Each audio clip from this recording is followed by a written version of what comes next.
When people think of World War II, they often picture tanks as instruments of decisive battles, rolling across Europe, Africa, and the Pacific Islands, dominating the battlefield with their armor and firepower.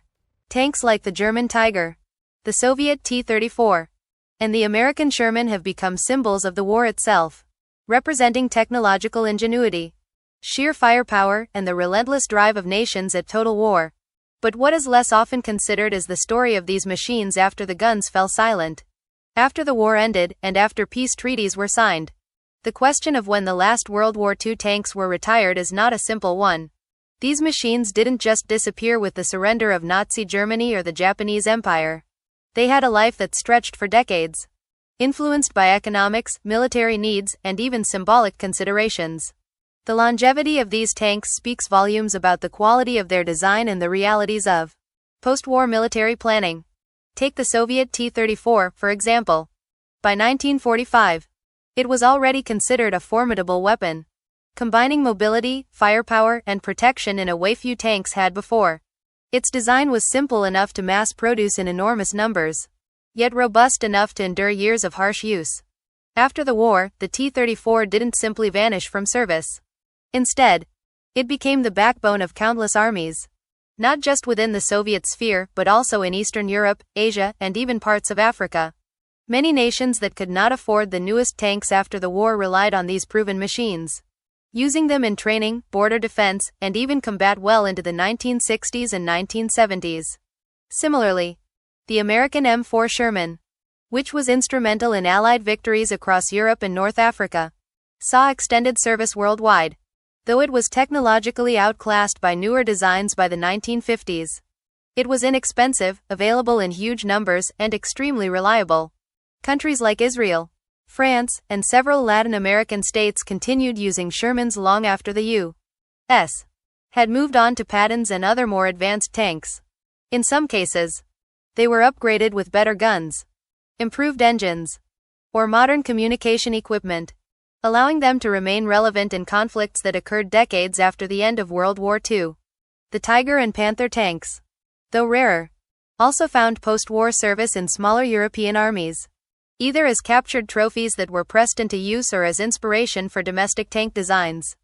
One of the reasons these tanks lasted so long is the sheer cost and complexity of replacing them. Building, maintaining, and operating tanks is expensive. Modernizing an entire armored corps requires factories, trained crews, spare parts, and logistical support. For many nations in the immediate post-war period, budgets were tight, economies were recovering, and the prospect of acquiring the latest tanks was unrealistic. A World War II-era tank, even one that was technically outdated, was still better than nothing. This pragmatism extended the life of tanks far beyond what their designers might have anticipated.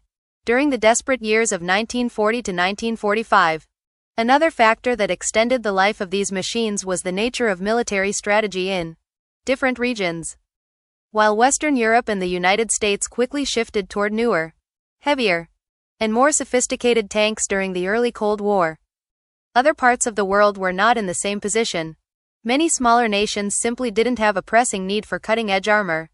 Their armored forces were meant primarily for deterrence, internal security, or modest border defense, rather than large-scale armored combat against a peer adversary. In these contexts, World War II tanks were perfectly adequate, especially if upgraded with minor modifications. This is why it is not uncommon to hear reports of T-34s or Shermans being used in exercises or even in combat well into the 1970s or later. There's also a symbolic dimension to consider. Tanks are more than machines. They are national icons. For the Soviet Union, the T-34 represented not just a tool of war but a symbol of resilience, ingenuity, and victory. Even when newer tanks were available, the T-34 remained in service in reserve units or ceremonial functions as a nod to its historical significance. Similarly, in the United States, Shermans were featured in parades and military exercises, a living reminder of the sacrifices and triumphs of the Second World War. These symbolic considerations contributed to the unusually long lifespans of these machines. The gradual retirement of World War II tanks was therefore less about a single moment in time and more about a slow transition.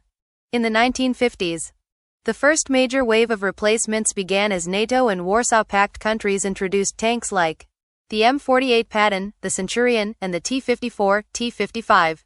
These newer designs offered better armor, higher velocity guns, and superior mobility, making World War II-era tanks increasingly obsolete in a direct battlefield confrontation. However, obsolescence didn't immediately mean retirement.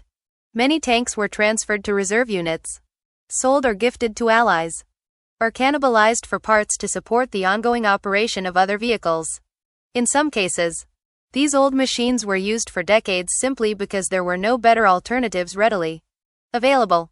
Interestingly, some of these World War II tanks saw combat long after the war, often in unexpected places.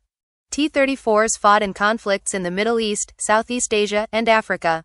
Shermans were used in the Indo-Pakistani wars and in Israeli conflicts. Even obsolete German tanks captured during the war were pressed into service by other countries in the post-war years. This demonstrates that retirement is not a straightforward concept. It's not simply a matter of replaced by a newer tank. In many ways, a tank is retired only when it is no longer physically capable of functioning, economically viable to operate, or militarily relevant for its intended purpose. By the 1970s and 1980s, most World War II-era tanks had finally been retired from active frontline service. They were replaced by vehicles capable of surviving modern anti-tank weapons and operating in a more mechanized and fast-moving battlefield. Some were preserved in museums. Some were kept for ceremonial purposes, and others ended up in scrapyards, silent witnesses to a bygone era. The fact that many of these machines had served for 3 or 4 decades after their initial production is a testament to their engineering, adaptability, and the unique circumstances of the post-war world. Looking back, the story of the retirement of World War II tanks is more than a story of machines being replaced.